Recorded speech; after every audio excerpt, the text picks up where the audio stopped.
या गावामध्ये आहे। दौलताबाद या किल्ल्याला पूर्वी देवगिरी या नावाने ओळखले जायचे। बहुतेक दौलत या गावावरूनच या किल्ल्याचे नाव दौलताबाद असे करण्यात आले।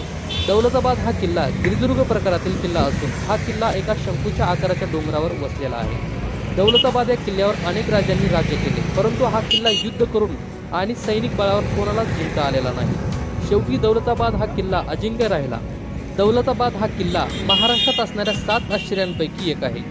खरोखरच दौलताबाद हा किल्ला वास्तुकलेचा आणि शिल्पकलेचा एक उत्कृष्ट नमुना आहे। औरंगाबाद जिल्ह्याच्या टूरवर असणारे बरेच पर्यटक आवर्जून या किल्ल्याला भेट देण्यासाठी येत असतात। दौलताबाद या किल्ल्याची उंची 2975 फूट इतकी असून हा किल्ला जवळपास 94 एकर इतक्या क्षेत्रावर विस्तारलेला आहे। दौलताबाद या किल्ल्याची बांधणी भक्कम असून या किल्ल्याला 3 पदरी सुरक्षात्मक घेरा आहे। या घेऱ्याला कोट असे म्हटले जाते, ज्यामध्ये कालाकोट, महाकोट आणि अंबरकोट यांचा समावेश होतो। दौलताबाद